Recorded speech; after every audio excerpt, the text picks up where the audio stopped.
we begin our interviews with the Assistant Athletic Director and Director of Marketing and Promotions, David Almodova. What's up, David? I feel What's up, guys? I feel like when this thing starts, you can finally breathe, right? Sure. Yeah. Just want to make sure everybody's having a great time. Holy cow. What are you most stressed about right now in this moment, other than talking lunch? to you two guys? Yeah, that's not stressful. Come on. You know what? Just looking at everybody and seeing everybody happy and smiling and engaging with our coaches and our players and our athletes, like, that's awesome. And honestly, it's not stress. Stress happened earlier as we were setting up. But other than that, once it gets started, we're excited. David Almodova with us on BYU Sports Nation, kicking off our A-list celebrity interviews within BYU Sports Nation. Now, we know that a ton of organization goes into an event like this, clearly, because, I mean, we profiled everybody that is here and how much stuff goes into this. But, I mean, when does the planning start for something like this? So it starts a couple months out in advance. Our marketing team, starts making contacts with the local groups down here. Logistically, it's finding a park, hotel spot for our coaches to stay at, and then coordinating with, we had a dinner last night at a donor's home. There's just a lot of logistics that go into planning a weekend like the Fan Fest. We always we'll do a donor event Friday night. We have the Fan Fest on Saturday, followed by the Fireside tomorrow night. So it's just making sure everything's set, and logistically we're all good to go. What can fans participate in today at this Fan Fest? So they can go and meet Kalani and Ty, get their photos with them. We have 6 of our football guys down here and 4 of our female athletes. Cosmo's here. We've got inflatables, the BYU alumni chapters here. We've got the BYU store, and we've got BYU concessions, and we've got the world's greatest corn dogs. I tried one, and it's fantastic. It's the best. Congratulations it's the to best. them. They have the best. It's the best in the world. And we met Kelly. You did it. We met Kelly with World's Best Corn Dog. He watches the show every day, so that helps. He's also the world's best fan. Yes, that he is. Is there an age limit on the inflatables? Asking for a friend. Oh, no. 3 months old till 100. Jerem, you can do it. You can do it. All you don't have to right. be shy with David. I know how David. excited you were. We're friends with David. You just stretch out your arm. I don't want you to throw out your arm or anything, you know? I know. I might have to pitch like Riley Gates. We'll see. Okay, the Fan Fest tour obviously is an exciting thing for BYU fans, but what is the main purpose behind something like this? What is it that drives you to go through, the stress and the organization that leads up to this? So this is our 4th year traveling, doing the Fan Fest. And so 4 years ago we did one in St. George and had an amazing turnout.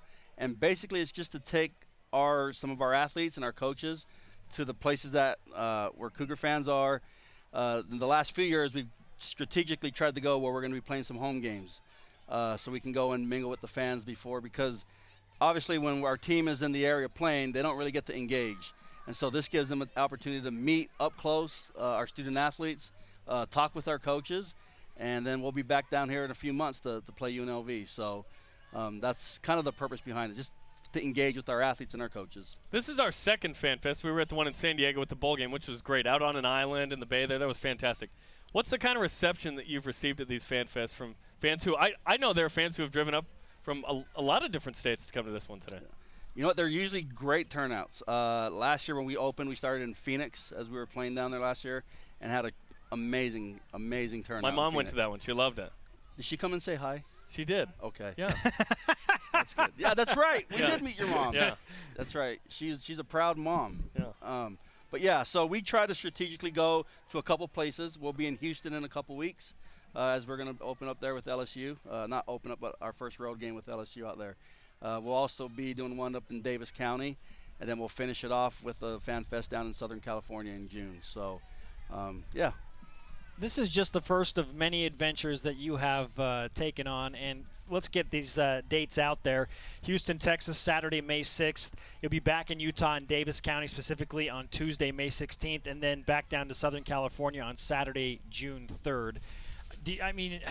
How do you manage this type of travel schedule along with all of your other daily responsibilities back in Provo? Honestly, my staff, they are amazing, and they help.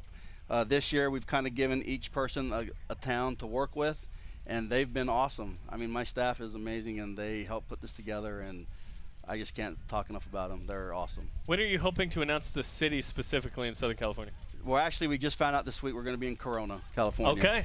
So Corona, California, they call it coming to you. The IE, the Inland Empire. The Inland Empire. Yeah, That's right. My old stomping grounds. Yeah, That's from Palm right. Springs. You worked at Duke for several years. Tell us about how unique this is, because there are some schools that have a similar national brand, but there's not many. I mean, this is unique what BYU can do with this.